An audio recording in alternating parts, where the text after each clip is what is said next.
Hi, good morning. So, since wala pa kaming gagawin, I'll give you a house tour. House tour? Dito yung stay namin dito sa sa Abico. Yeah, so this is the house. I actually posted it the other day. Mukha siyang creepy. Yeah. Mukha siyang nakakatakot sa labas kasi parang walang nakatira, ganon. Tapos medyo very Japanese yung style ng house from the outside. Actually, pati sa loob. So, let's go in. We got this homestay for around 26,600 yen. For 3 nights. That's roughly 19,000 pesos. Yeah, wala na kaming nakitang or wala na kaming na-book na mas mura kasi late na kami nag-book when we got here sa Japan. Kami nakapag-book ng for the entire stay. So, dito na kami nag-book ng mga stays namin for the following days. Yeah, so we are here in Abico. Near siya sa Ibaraki. Sa Airbnb namin siya na-book. And then, sabi doon, it's an old house daw of his grandfather. And it has, okay, I'll show you the rooms. I'll start here sa second floor. So, first room. Yan, ito yung room namin ni Julius na medyo magulo. And then, second room. Walang nag-i-stay dito. So, walang bed na naka dyan. Ayan, meron siyang balcony. Access to the balcony. Tapos yung tapat pala namin, if you can see, that's Daiso. There you go. Oh, diba? Look at the cabinets. It's very Japanese. Can't open. Oh. Naglolokohan kami nung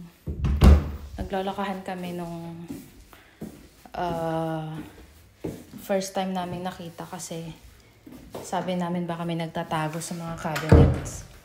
Typical Japanese horror movie. So, this is the second room. Yan, wala rin nag-stay since 3 lang naman kami. Ayan, ito very talaga siya, very classic Japanese setting. Oh, maglalatag ka dyan ng higaan mo. And then you have the closet here. Yan. Then paglabas mo dito sa room na to, you have this door, which is the toilet. Oh. Nung una talaga, fini-figure out ko pa paano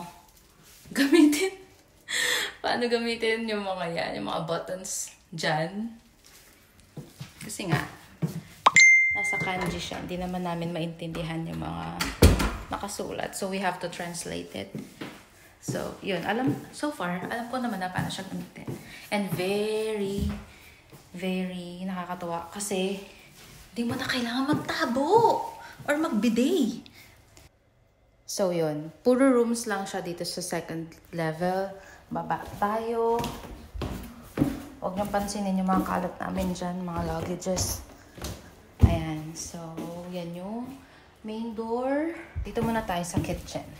Actually, walang ganto-ganto when we arrive. Ako lang naglagay niyan kasi wala kaming makitang trash bin. Kahit sa labas, kahit saan ka magpunta, hindi common ang trash bin dito. Maybe because Japanese are very, disciplined na hindi talaga sila nagkakalat. Hindi sila nagtatapon ng mga basura nila anywhere. So, hindi kailangan ng trash bin. Unlike sadly, sa Pilipinas, na may mga nakasulat na, may mga labels na yung mga trash bins, pero wala, hindi pa rin ginagamit. Ang ganda kasi Look, it's very organized. Oh, ang galing ng mga ano niya dyan, mga cabinets niya. And lahat ng kailangan namin nandito. Wait, I'm doing a beshi ko. I'm doing a tour. Ayan, so. Did you show them this? Wait lang, mamaya ko papakita yan. Ayan, so kung gusto mo magluto, andyan ang mga kailangan mo. Everything, pati mga tong trash bags na yan, kompleto yan. And meron pang coffee, may mga condiments din dyan. So, ang bibilihin mo na lang talaga is yung lulutuin mo. Oh, see? And sobrang linis, guys. Ayun. Pero hindi pa namin experience magluto dito kasi lahat ng kinakain namin, binibili lang namin. Instant. Ayun. Kung hindi kami bibili ng instant, kakain kami sa labas dahil nga namamasyal kami. Ayun. So, this is the kitchen. And, ang pinaka natuwa ako dito is etong mga cabinet sa taas. Sabi ko nga kay Julius, gustong gusto ko nito. Sana magkaroon kami ng ganito sa house.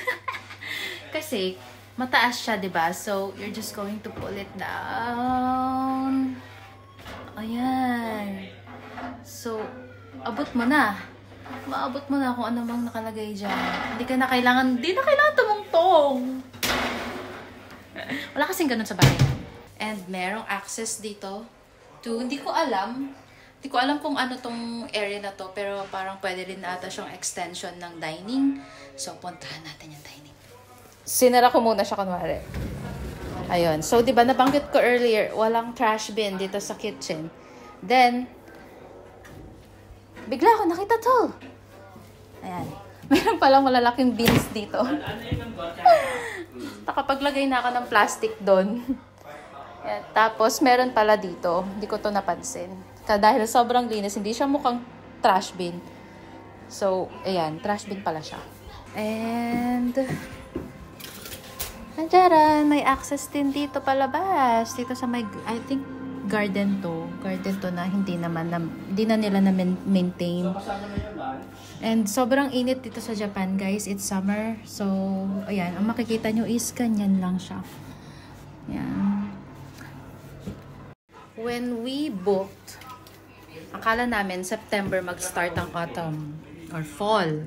So, nag-expect kami na, uy, very orange and yellow ang kulayan ng Japan. Ganyan. Tapos, summer pa pala, guys. Sobrang init. Sobrang init sa labas. Pero okay lang. Okay lang naman. Mas mainit pa rin sa Pilipinas. Ay, hindi. Hindi pala. Mas mainit dito. Kasi, very humid. Walang masyadong hangin. Ayan. So, ito. Yan yung parang extension ng dining area. Ayan. And then, ayun ang dining area. So, dito kami lagi nag-i-stay dahil may TV doon.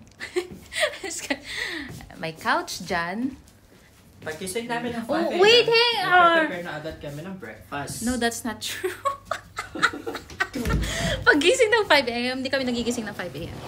Ato, may malaki siyang ano dito, window overlooking kasi makikita mo ang Daiso. Ayan, wait lang. Yan. May overlooking ano siya dyan. Ano ba tawag dyan? Door? Window. Window. Ayan, hindi ko pa na-try lumabas from here. Pero lalabas tayo, guys. Ha? Yay! Yan. Oh, so ito yung garden na sinasabi ko kanina. Ayan. And ayan yung Daiso. Bababa lang kami dun, dyan. Balang kami dyan. Makarating na kami sa Daiso. Tapos yan, yung building na yan. School pala yan. Oh, see? Morning na. Actually, ano na, tanghali na dito. And ilang sasakyan pa lang talaga yung nakikita naming dumadaan dyan. Tapos, walang mga tao kasi, ayun, may nakikita kang tatay na may kasamang anak. Very common yan sa mga parks. Ang pansin namin, mga tatay ang kasama ng mga bata, hindi mga nanay nila. And I'm wondering why. Ayan, so yun, konting makikita mong tao sa labas kasi nasa nagtatrabaho sila. Yan. Mainit. So, pasok na tayo ulit. Ay, TV. Tapos, may maliit na chair dyan. Tapos, from the dining area, merong door dito. Papakita ko sa inyo. Ayan. Yan yung door. Access to another room. Ito. Dito nag-i-stay yung beshi namin na si Michael. Yan siya. Niloloko ko nga siya kasi baka may katabi na siya dito kapag gabi. Ayan. Oh, see? Ayan. Cabinets din dito. And so, basically, room lang din siya. Connected to the dining area. And then, there's another room here. Another door. Yan. May door dito. Paglabas mo dito. Ang galing kasi very connected lahat. So, paglabas mo dito, ang gulo ng asawa ko.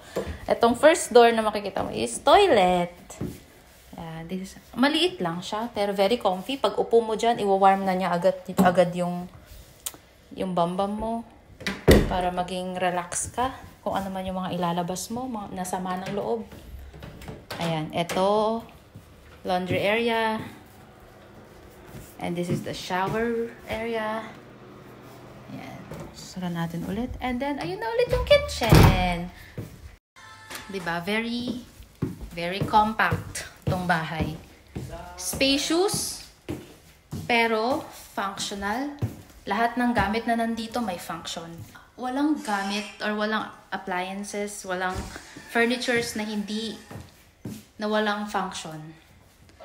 So, lahat ng mga furnitures na take up ng space dito, may gamit. Yeah. Ayan. That's it! Masaya kami dito sa stay na to. Ang ganda-ganda. Tsaka ang lamig kasi laging may aircon. Dito sa baba, tatlo ang air condition units. Sa taas, merong 3 din. Ayun. So, that's it for my house tour. Though this isn't my house. Homestay tour. So, tomorrow, we'll be leaving this place na. Babalik na kami sa Ueno or sa city proper. Kasi, nandun yung malapit doon yung mga pupuntahan namin tomorrow. Later, di namin alam. Di ko pa alam kung saan kami pupunta. Pero, lalabas din kami maya-maya. Ayan. Ito yung neighborhood.